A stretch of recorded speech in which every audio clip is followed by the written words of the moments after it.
अस्सलामुअलैकुम गाइस, कैसे हैं आप? उम्मीद करते हैं आप सब खैरियत से होंगे, खुश होंगे और हमारी दुआ है कि हमेशा खुश रहें, हंसते और मुस्कुराते रहें। मेरा नाम है रहमान अनवर और मैं हूं मोहम्मद सैयद और मैं हूं जफर इकबाल। और आज हम जिस वीडियो पे रिएक्ट करने जा रहे हैं, इस वीडियो का टाइटल है top 10 swag movement from Amit Shah speech in Lok Sabha. तो देखते हैं वीडियो। अगर वीडियो पसंद है वीडियो को लाइक, चैनल को सब्सक्राइब जरूर कीजिएगा। तो देखते हैं पीढ़ियों से सदियों से जो लोग अपनी भूमि पर रहते थे, अपना देश समझ कर रहते थे, अपनी जन्मभूमि समझ कर रहते थे, हाँ, वो मूल समेत उखड़ गई और किसी ने इनकी केयर नहीं की, इनकी चिंता भी नहीं की, न इसको रोकने का प्रयास किया। और कई बार तो मान्यवर रोकने की जिनकी जिम्मेदारी थी वो इंग्लैंड में वैकेशन कर रहे, मैं नाम देना नहीं चाहता, और फिर कहते हमने कुर्बानी दी। औने पौने दाम में करोड़ों रुपए की संपत्ति एक प्रकार से छीन ली गई और प्रशासन चुपचाप बैठा, चुपचाप बैठा, कोई कदम नहीं उठाया।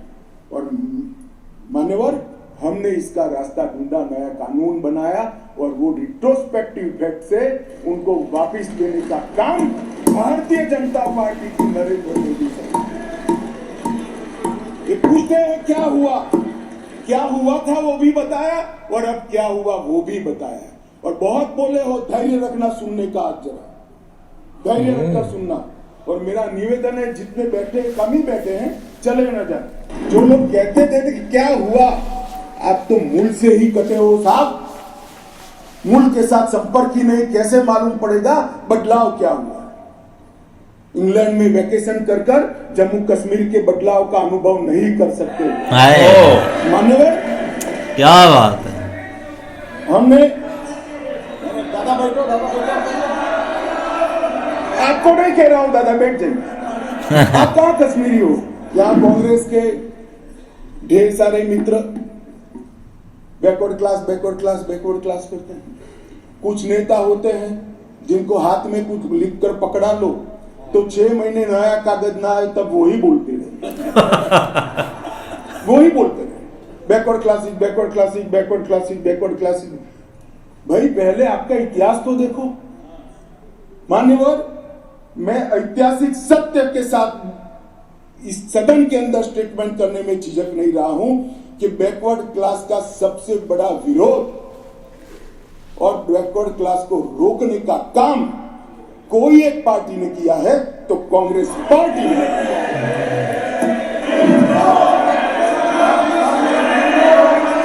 आप आया जोश। बैठ जाए। अरे यार अधीरंजन, ये बंदा रिलैक्स है। बात कहता था कि एक नेता लिखा हुआ पढ़ते ही रहते पढ़ते, तुम भी वो स्क्रिप्ट पढ़ने लगे यार, ऐसा मत करो यार। अधीरंजन जी ऐसा मत करिए, आप माननीय विपक्ष के नेता हैं, मैं जरा भी पढ़। अरे आपके बारे में नहीं बोल रहे, मान्य निरंजन जी आपके बारे में नहीं बोल रहे। चास ले रहे प्लीज। मान्यवर मैं इनको बताना चाहता हूं, आजकल करते करते मेरे 32 साल किसी न किसी सदन में हो गए, मैंने आज तक कभी लिखा हुआ भाषण पढ़ा नहीं। मैं मन की गहराइयों से बोलता हूं। मेरे हाथ में जो कागज होता है आंकड़ों और तथ्यों को रिपेयर करने के लिए होता है, क्योंकि मैं जिम्मेदारी के साथ यहाँ पर इस कानून के अंदर आप अमेंडमेंट लेकर आए हो, वो कानून ही कोर्ट के सामने चैलेंज में है। मसूदी साहब तो हाई कोर्ट के जज रहे, विद्वान न्यायाधीश रहे, अधिवक्ता अच्छे ही होंगे तभी तो जज बने होंगे। मैं उनको कहना चाहता हूं, धारा 370 भी काफी साल तक चैलेंज में रही, क्यों नहीं रोका उसको? जब चैलेंज में थी तो धारा 370 को क्यों नहीं रोका गया? और आज आपको कानून की मर्यादाएं याद आ रही है। फिर भी मैं स्पष्टता करना चाहता हूं, आपकी ही पिटीशन है, आप पिटिशनर हो। इस पर स्टे मांगा गया था, स्टे पर बहस हुई, न्यायाधीशों ने सुनवाई करके स्टे देने से इनकार किया। स्टे देने से इनकार किया। मैं बहुत रिस्पॉन्सिबिलिटी के साथ यहां बोल रहा हूं, कोई स्टे नहीं है, कोई स्टे नहीं है।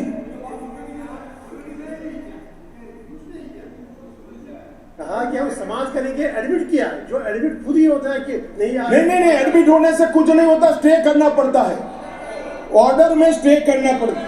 मान्यवर, जब तक आप तो जज रहे सर, ऊपर वाले से तो डरिए, फारूक साहब से इतना मत डरिए। मान्यवर, पिटीशन एडमिट होने से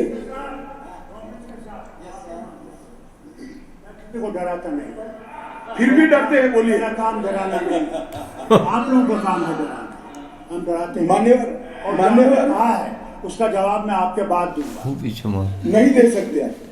आतंकवादी मारे गए, 112 मारे गए थे, कुल मिलाकर एवरेज निकाल दे तो 278 आतंकवादी मारे गए।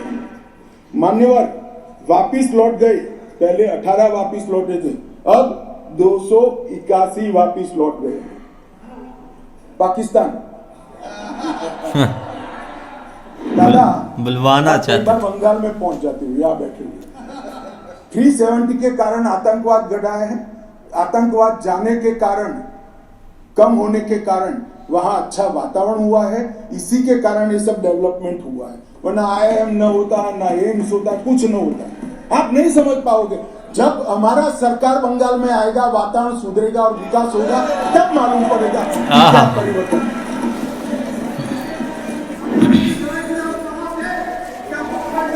मेरा जन्म नहीं हुआ था।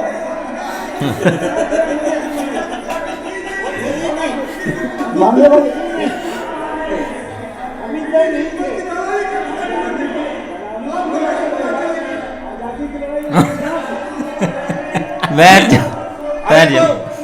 माननीय गृह मंत्री जी ने, एक मिनट प्लीज दादा, माननीय गृह मंत्री जी ने ऑफिशियल स्टेटमेंट दे दिया था कि आजादी की लड़ाई के समय का पूरा स्टेटमेंट कोर्ट में दे दिया, फिर दे देंगे। फिर सुनो, आप बता दो साहब इनको एक बार। दूसरी गलती, दूसरा भी संदर्भ और कर दिया, गलती नहीं संदर्भ, सॉरी। मान्यवर, एक ही गलती बताने से इतना तिल मिला गया। अरे यार, नेहरू जी ने लिखा है, सूरज समझते नहीं हो, अनुवाद हो रहा है नहीं हो रहा है अंदर। तो नेहरू जी ने कहा है, मैंने नहीं कहा है। माने, मैं तो नेहरू जी का कोट पढ़ रहा हूँ, क्यों गुस्से हो रहे मुझ पर? गुस्सा होना है तो नेहरू जी पर होना चाहिए, उनका कोट है, मुझ पर गुस्से हो रहे। मेरी तो समझ में ही नहीं आता है।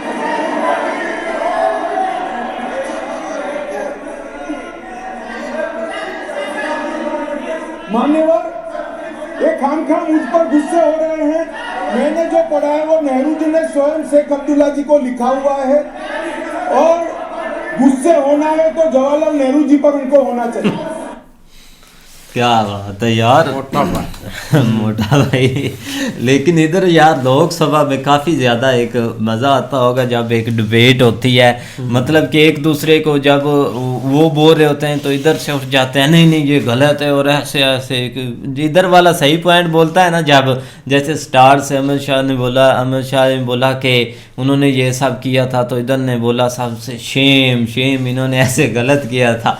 आगे वाले जो बैठे होते हैं ना, उनकी तो ऐसे जैसे यार एक दुखती रग पर एक पाँव रख दिया हो, ऐसे करके वो बेचारे एक तड़प रहे होते हैं। और कोई शक नहीं है कि एक आर्टिकल 370 हटा है, और ये जो मूवमेंट उन्होंने एक बताए हैं या जो एक बातें बताई हैं उनको सही जाकर लगी हैं। क्योंकि देखें ना कि एक अमित शाह जी हैं, जो उनकी एक ड्यूटी सिर्फ ये है कि उन्होंने जो कश्मीर के मामलात हैं वहाँ पर जो एक चीज़ें हो रही है उनको संभालना, और काफ़ी ज़्यादा उनका इस चीज़ पर फोकस होता है। और अब जब आर्टिकल 370 हटा है तो इसमें भी उनकी काफ़ी ज़्यादा मेहनत है PM मोदी जी ऊपर। तो फिर उन्होंने बस एक साइन करना होता था, जो भी एक सामने आ जाती, बाकी आगे चीज़ें उन्होंने काफ़ी संभाली हुई थी। और एक जो ब्लंडर थे वो तो एक बता रहे हैं, उन्होंने बताए हैं भाई। नहीं, वाकई सही बात है यार। एक अब मुद्दा यही है अभी तक कश्मीर का चल रहा, क्योंकि इलेक्शन अब हुए हैं, एक मतलब कि बीजेपी काफ़ी एक मार्जिन से भाई आगे एक विन हो गई है। और आगे जो 2024 का भी बड़ा इलेक्शन है ना, उसमें काफ़ी एक चिंता वाली बात है एक बनी जा रही है, क्योंकि ये दो जो इलेक्शन हुए हैं ना, इससे काफ़ी भाई एक उम्मीद क्या है कि बीजेपी काफ़ी बड़े मार्जिन से जीतेगी। तो भाई लोग अब जो मतलब कि जिनके पीछे इतनी सपोर्ट है, जिन्होंने इतने काम किए हैं, तो लोग भाई उनको ही चाहते हैं। अब लोकसभा में मज़ा भी तब आता है जब आपने भाई काम किया मुल्क के लिए। नहीं बिल्कुल ऐसे उनका भाई पत्ता इसलिए भारी है कि भाई उन्होंने काम किए हुए हैं और इसलिए वो भाई आज इतना एक जो है ना वो एक गरज रहे हैं वहाँ पे खड़े होके। बाकी सारी बात है अपोजिशन वाला सीन होता है, लेकिन ये कि वहाँ की अपोजिशन और हमारे थोड़ा सा डिफरेंस है, क्योंकि ये तो पर्सनल हो जाते हैं। ये तो मतलब एक इन्होंने कार्ड पकड़े होते हैं और ऊपर एक पर्सनल उनके जो मतलब बुराइयों तक या गालियों तक आ जाते हैं। लेकिन वहाँ पे ये है कि वहाँ पे परफॉर्मेंस बेस के ऊपर एक बहस होती है, क्योंकि उन्होंने भी की अपने लिहाज से। लेकिन ये कि बहुत सारे ऐसे चीज़ें जो है ना वो मतलब एक जो करनी चाहिए थी उसमें वो थोड़ा नहीं कर सके। लेकिन देखो ना एक टाइम के साथ साथ चीज़ें हो सकता है वो भी कर लेते, क्योंकि टाइम नहीं ना वो फिर जैसे आप देख लो कि ये जो लास्ट अब 2 टेन्योर हैं इसी में बहुत सारे ऐसे काम हुए हैं जो बंदा सोच भी नहीं सकता। उसकी वजह यह है क्योंकि एक वर्ल्ड के साथ एक चलना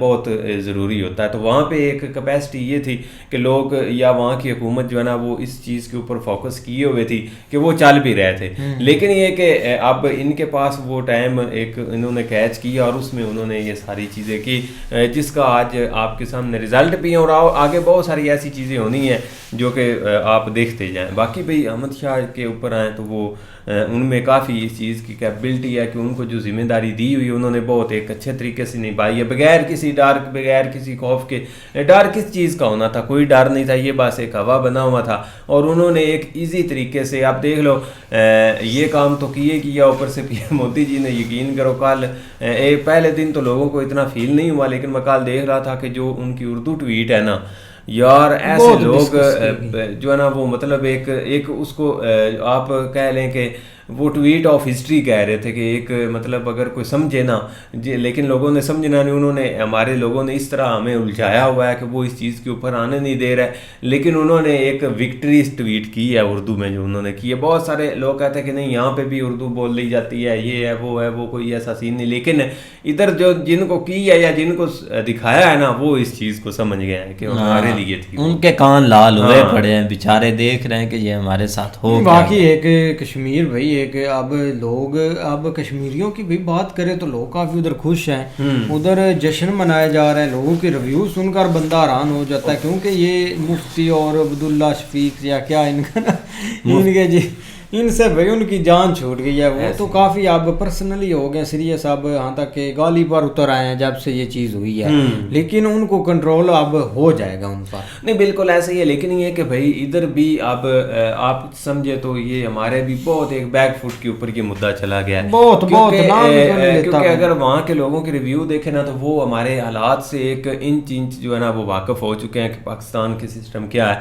और इसमें बहुत ज़्यादा किरदार भाई ये सोशल मीडिया है, यूट्यूब का है। जो लोग मतलब वहाँ पे जाते हैं, चीज़ें देखते हैं, लोगों के रिव्यू लेते हैं, उनके जो है ना वो माइंड देखते हैं कि वहाँ पे लोग क्या सोच रहे हैं, तो भाई उनको कोई कंसर्न नहीं है, जो कि एक सीधी बात है। लिहाजा अब जो है ना वो हमारे तो इधर यही लग रहा है कि ये एक बैक फुट पे जाएगा जिसका कोई नामो निशान भी अब नहीं इधर होगा, क्योंकि लोग अब इस चीज़ को मानते ही नहीं है। लोगों को अपनी पड़ी हुई है, अपनी पड़ी हुई है। लोग भाई क्या करें कि कश्मीर का मुद्दा लड़े या अपने मुल्क का ऐसे ही है। अपना कश्मीर का मुद्दा भी नहीं भाई उनके पास है अपना, वो चला रहे हैं अच्छे तरीके से। आप देख लेना अब कितनी डेवलपमेंट होती है उधर।